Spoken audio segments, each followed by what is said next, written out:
भाजपने जाहीर केलेली ही यादी आधी आपण पाहूयात, ज्यामध्ये तुमच्या जिल्ह्यातील भाजपचा जिल्हाध्यक्ष कोण याची माहिती तुम्हाला मिळेल। राज्यात जिल्हे आहेत 36, पण यावेळी भाजपने अनेक जिल्ह्यांमध्ये पक्षाचं संघटनात्मक विभाजन करून 78 संघटनात्मक जिल्हे तयार केले आहेत। त्यापैकी 58 जिल्हाध्यक्षांची एक यादी पक्षाने सादर केली आहे। मात्र बीडमध्ये जिल्हाध्यक्षाची नेमणूक अद्याप करण्यात आली नाही।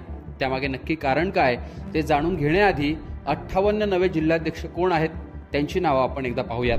तर सिंधुदुर्गमध्ये श्री प्रभाकर सावंत, रत्नागिरी उत्तर सतीश मोरे, रत्नागिरी दक्षिण राजेश सावंत, रायगड उत्तर अविनाश कोळी, रायगड दक्षिण धैर्यशील पाटील, ठाणे शहर संदीप लेले, ठाणे ग्रामीण जितेंद्र डाकी, भिवंडी रविकांत सावंत, मीरा भाईंदर दिलीप जैन, नवी मुंबई राजेश पाटील, कल्याण नंदू परब, उल्हासनगर राजेश वधारिया, पुणे शहर धीरज धाटे, पुणे उत्तर मावळ प्रदीप कंद, पिंपरी चिंचवड शहर शत्रुघ्न काटे, सोलापूर शहर रोहिणी तडवळकर, सोलापूर पूर्व शशिकांत चव्हाण, सोलापूर पश्चिम चेतन सिंग केदार, सातारा अतुल भोसले, कोल्हापूर पूर्व हातकणंगले राजवर्धन निंबाळकर, कोल्हापूर पश्चिम करवीर नाथाजी पाटील, सांगली शहर प्रकाश ढंग, सांगली ग्रामीण सम्राट महाडिक, नंदुरबार निलेश माळी, धुळे शहर गजेंद्र अंपाळकर, धुळे ग्रामीण बापू खलाने, मालेगाव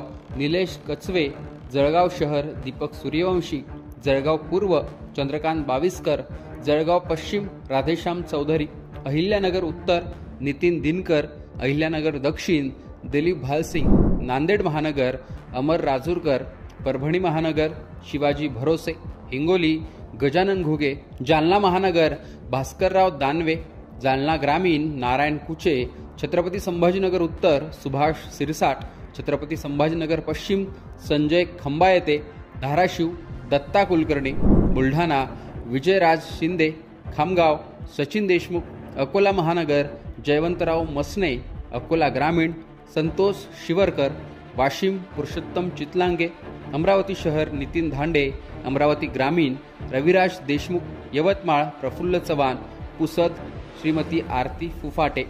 त्यानंतर नागपूर महानगर दयाशंकर तिवारी, नागपूर ग्रामीण रामटेक अनंतराव राऊत, नागपूर ग्रामीण काटोल मनोहर कुंभारे, भंडारा आशू गोंडाने, गोंदिया श्रीमती सीता रहांगंडाले, मुंबई उत्तर दिलीप बाळा तावडे, उत्तर पूर्व मुंबई दिलीप दळवी, उत्तर मध्य मुंबई वीरेंद्र म्हात्रे।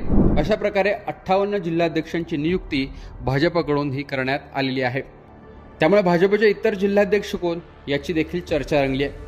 58 ठिकाणी भाजपने जिल्हाध्यक्ष निवडण्याआधी मंडळ अध्यक्षांची निवडणूक प्रत्येक जिल्ह्यामध्ये पार पडली होती। तिथेही अनेक तालुक्यात 3-3 मंडळ तयार करून भाजपने संघटनात्मक पातळीवर मायक्रो प्लॅनिंग केलेलं पाहायला मिळालं।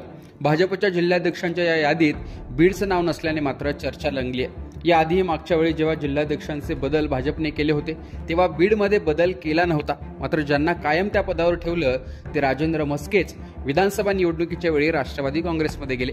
त्यानंतर शंकर देशमुख हे बीडचे जिल्हाध्यक्ष झाले। मात्र दरम्यानच्या काळात बीडमधील भाजपचे 2 नेते सुरेश धस आणि मंत्री पंकजा मुंडे यांच्यात वाद पाहायला मिळाला। त्यातूनच आष्टी पाटोदा शिरूर या सुरेश धस यांच्या मतदारसंघातील मंडळ अध्यक्षांच्या नियुक्त्याही रखडल्या होत्या। या मतदारसंघात सुरेश धस आणि पंकजा मुंडे दोन्हींचे समर्थक मोठ्या प्रमाणावर आहेत। त्यामुळे मंडळ अध्यक्ष कुणाला करायचं हा प्रश्न पडला होता। त्यातूनच या ठिकाणी नियुक्त्या रखडल्या। त्यानंतर जिल्हाध्यक्ष कोण त्यालाही पंकजा मुंडे आणि सुरेश धस यांच्या वादाची किनार असल्याचं बोललं जात आहे। सध्याचे जिल्हाध्यक्ष आहेत शंकर देशमुख, हे सुरेश धस यांच्याच मतदारसंघाचे आहेत। त्यांनाच या पदावर कायम ठेवलं जातं का ते पाहणंही महत्त्वाचं असणार आहे। बीडमध्ये विधानसभा निवडणुकीनंतर सुरेश धस यांनी पंकजा मुंडेंवर आरोप केले होते। त्यात आधी मराठा ओबीसी संघर्ष, नंतर संतोष देशमुख हत्या प्रकरण, यामुळे बीडमध्ये सगळीच राजकीय समीकरणही बदलली होती। त्यातूनच विधानसभा निवडणुकीनंतर सुरेश धस आणि पंकजा मुंडेंमध्ये राजकीय संघर्षही पेटला। आता त्याच संघर्षाचा परिणाम संघटनात्मक नियुक्त्यांमध्येही पाहायला मिळतोय। त्यामुळे बीडचा जिल्हाध्यक्ष कोण ठरवणार इथपासून ते कोणत्या जातीचा असेल इथपर्यंत चर्चा रंगल्या आहेत। जिल्हाध्यक्ष झाल्यानंतर बीडची संघटनात्मक जी कार्यकारिणी असेल त्यात कोणाकोणाची वर्णी लागेल इथपर्यंत चर्चा होते।